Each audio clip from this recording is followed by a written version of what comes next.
going on, YouTube? Been a while since I've done a video, and I apologize. I do have an update for you though on the Duramax, 2023 Duramax. So anybody that follows my channel knows I've been a Cummins guy for years. Bought this truck back in 23, brand new, and I've been pretty happy with it.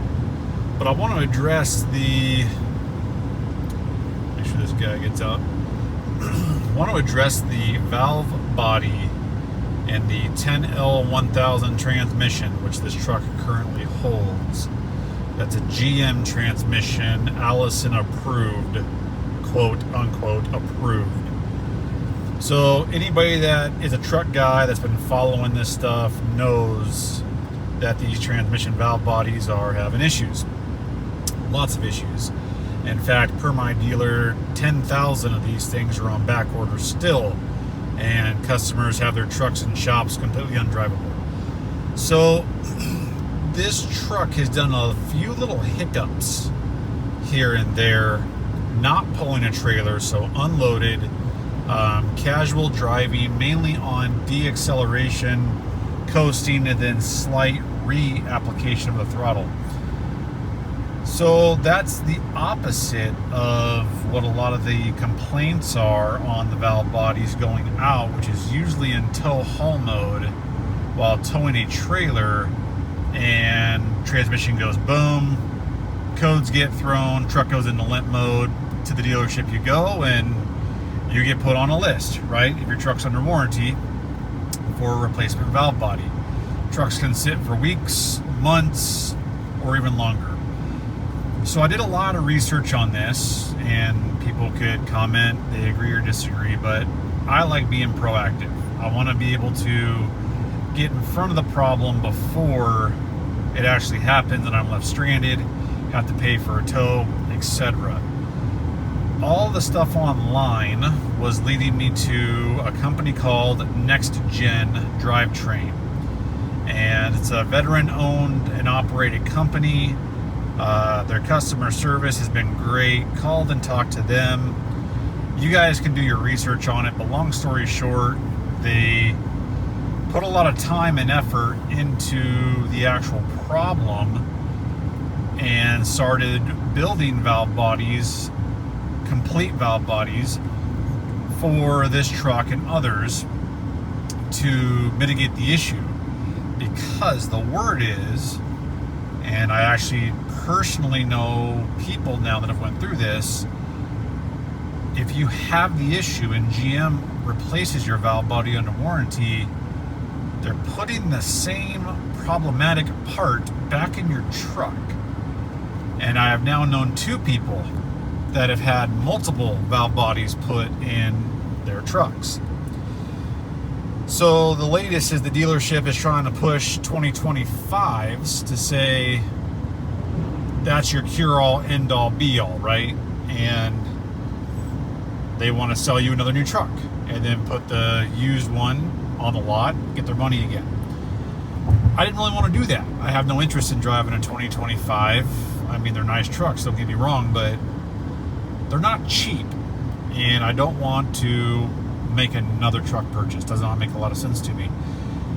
Long story short, I was able to get with a local dealer, and I'm not going to put their name out there because I guess I don't have the permission to do so. I don't want to start something crazy, but I worked with an amazing individual at a local dealership that is very in tune with the problem. And he was able to authorize a customer supplied part, aka the NextGen valve body, to be installed in my truck, and the labor portion was covered under my factory warranty. The cost of the part I paid for out of pocket. That was my choice. As you can see, my truck has just over 27,000, so still many, many years of powertrain warranty on it that I did not want to void. The NextGen valve body replacement, or excuse me, rebuild kit that's cheaper, that does not have a warranty tied to it from NextGen because it's a do-it-yourself rebuild kit. Well, as mechanically inclined as I am, I don't have the space, the tools, or the patience to get my valve body out from underneath my truck and do that work myself. So I opted to go for the full-on valve body as a whole, completely assembled from NextGen, and have it installed. That comes with a lifetime warranty on it. Unlimited miles, lifetime warranty. So I am literally heading back from the dealership as we speak. So this is the first drive with the valve body in place. Hoping, crossing my fingers, that I now have essentially bulletproofed my transmission for what I'll call a stock truck, stock power. I don't plan on, chip-in programming, that sort of thing. I don't need any more power out of this truck. But it was a pretty good experience overall. And I will post videos, update videos as I put more miles on this truck. I do owe you guys another video based off of my last camping video. I told you big things were coming, so here's a teaser in the rear view mirror. If you can see what's on my truck, whole new setup for overlanding and camping out of the truck, and I will do a video on that as soon as I possibly can. But anyways, guys, just wanted to give you an update. 27,300 miles.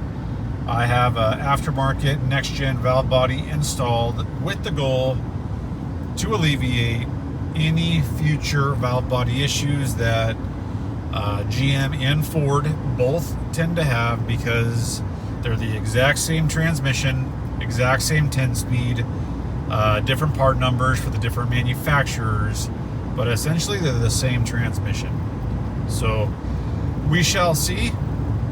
If you have any questions, let me know, but hopefully all of my updates going forward on this are uneventful. They're good updates, and hopefully I've alleviated that problem or that possibility of having my transmission leave me stranded or broken down due to a valve body issue.